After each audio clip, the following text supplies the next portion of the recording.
नमस्कार दोस्तों, स्वागत है आपका एवन जी के स्टडीज़ में। आज की वीडियो में हम डिस्कस करने वाले हैं हिंदी के टॉप क्वेश्चन आंसर जो सभी परीक्षाओं के लिए महत्वपूर्ण होंगे।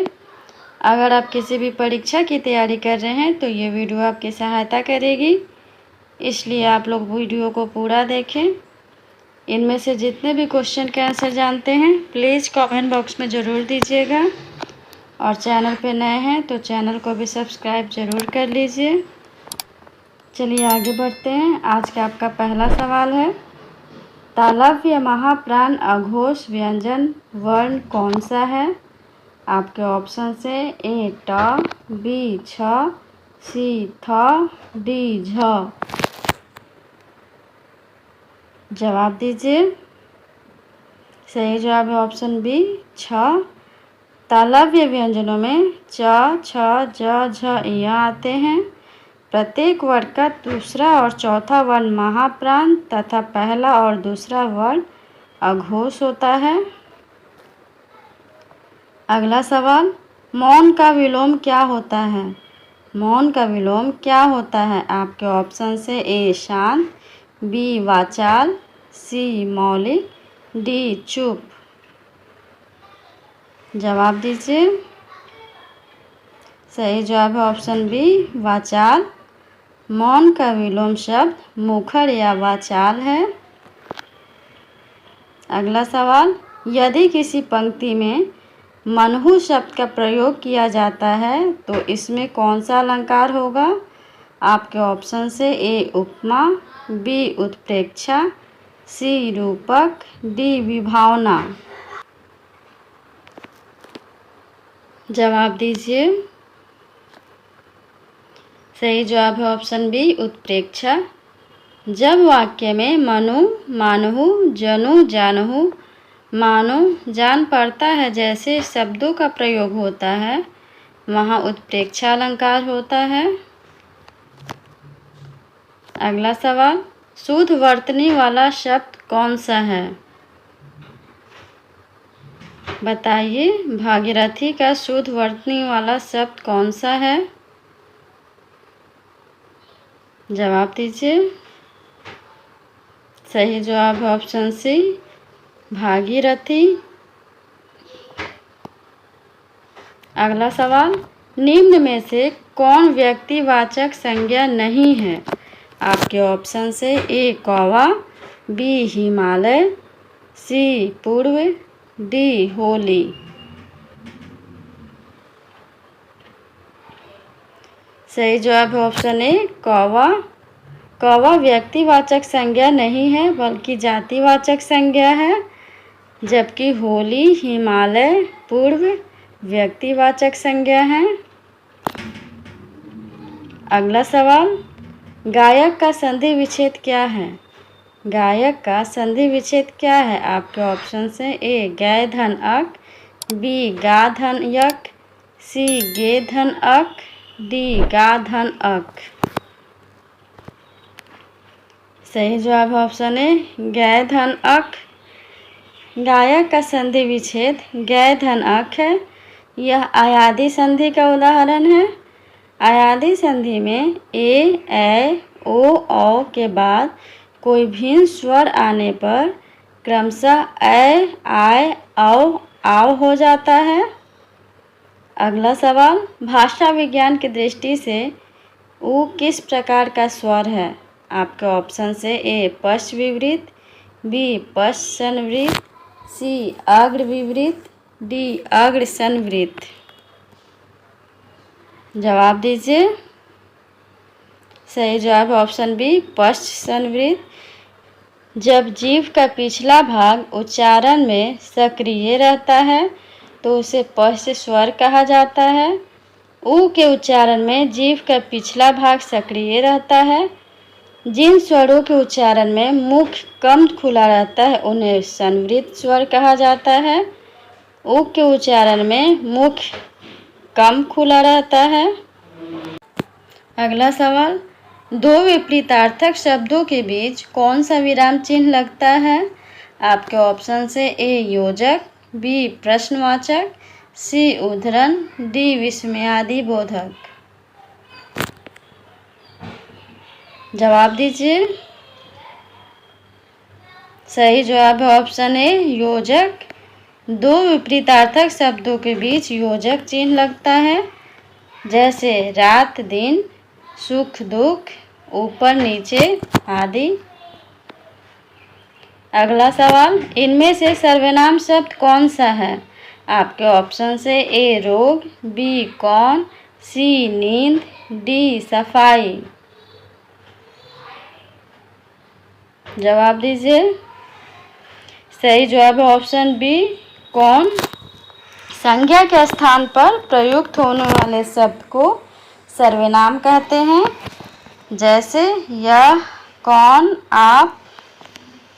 अगला सवाल, क्रोध शब्द का पर्यायवाची क्या है?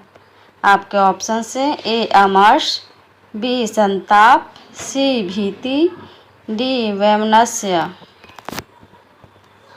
जवाब दीजिए। सही जवाब है ऑप्शन ए अमर्ष। क्रोध शब्द का पर्यायवाची अमर्ष है। संताप दुख का, वैमनस्य शत्रुता का पर्यायवाची है। अगला सवाल, व्युत्पत्ति के आधार पर संज्ञा के कितने भेद होते हैं? आपके ऑप्शन से ए 3, बी 4, सी 5, डी 2। जवाब दीजिए। सही जवाब है ऑप्शन बी 4। व्युत्पत्ति या उत्पत्ति के आधार पर संज्ञा के 4 भेद होते हैं, तत्सम, तद्भव, देशज और विदेशज। अगला सवाल, फूल का सकल मही छाई, जनु वर्षा ऋतु प्रकट बुढ़ाई में कौन सा अलंकार है? आपके ऑप्शन से ए उत्प्रेक्षा, बी श्लेष, सी उपमा, डी रूपक। जवाब दीजिए। सही जवाब है ऑप्शन ए उत्प्रेक्षा। इस पंक्ति में उत्प्रेक्षा अलंकार है। जनु शब्द का प्रयोग संभावना या कल्पना को दर्शाता है, जो उत्प्रेक्षा अलंकार का मुख्य लक्षण है। अगला सवाल, वह कुल्हाड़ी से वृक्ष काटता है वाक्य में कौन सा कारक है?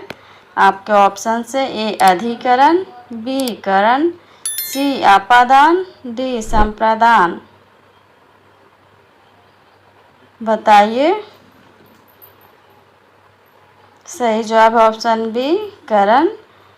जब कोई संज्ञा या सर्वनाम क्रिया के साधन के रूप में प्रयुक्त होता है तो उसे करण कारक कहते हैं। करण कारक की विभक्ति से या के द्वारा होती है।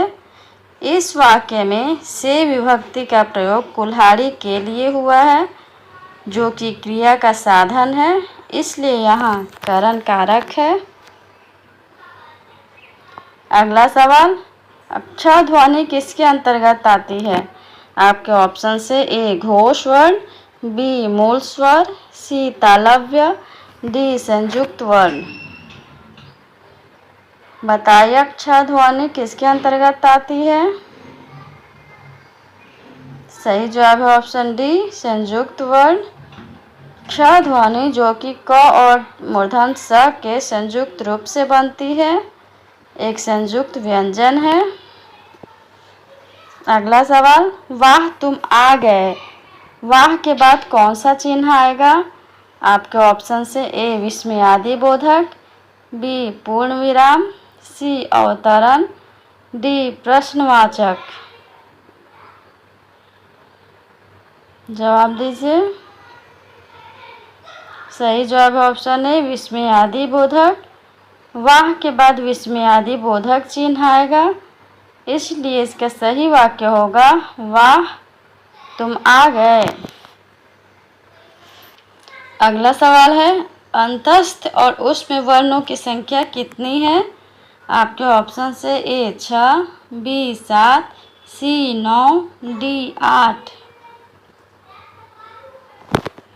जवाब दीजिए। सही जवाब है ऑप्शन डी 8। हिंदी वर्णमाला में अंतस्थ और उष्म वर्णों की संख्या 8 है। अंतस्थ व्यंजन य, र, ल, व 4 हैं और उष्म व्यंजन तालाब स, मूर्धन्य स, दंत स भी 4 हैं। अगला सवाल, निम्नलिखित ध्वनियों में कौन सुमेलित है? आपके ऑप्शन से ए फ अल्प प्राण, बी ग अघोष, सी ठ सघोष, डी तालाब स ऊष्म। सही जवाब है ऑप्शन डी तालाब स ऊष्म। तालाब स ऊष्म व्यंजन है, फ महाप्राण व्यंजन है, ग सघोष व्यंजन है तथा ठ अघोष व्यंजन है। अगला सवाल, पीताम्बर में कौन सा समास है? आपके ऑप्शन से ए बहुव्रीहि, बी कर्मधारय, सी द्विगु, डी द्वंद्व। बताइए पीताम्बर में कौन सा समास है? सही जवाब है ऑप्शन ए बहुव्रीहि। पीताम्बर में बहुव्रीहि समास है। इसका अर्थ है पीला वस्त्र है जिसका, यानी कृष्ण। बहुव्रीहि समास का विग्रह करने पर जिसका, जिसके, जिसमें आदि शब्दों का प्रयोग होता है जो तीसरे पद की ओर इशारा करते हैं। अगला सवाल, कस्तूरी कुंडल वसय के रचनाकार कौन हैं? आपके ऑप्शन से ए यशपाल, बी मैत्रेयी पुष्पा, सी कुसुम अंचल, डी जैनेन्द्र कुमार। जवाब दीजिए। सही जवाब है ऑप्शन बी मैत्रेयी पुष्पा। कस्तूरी कुंडल वसय आत्मकथा की रचनाकार मैत्रेयी पुष्पा है। आज के लिए इतना ही। अगर वीडियो अच्छा लगा हो तो वीडियो को लाइक और चैनल पे नए हैं तो चैनल को सब्सक्राइब ज़रूर कर लीजिए। धन्यवाद।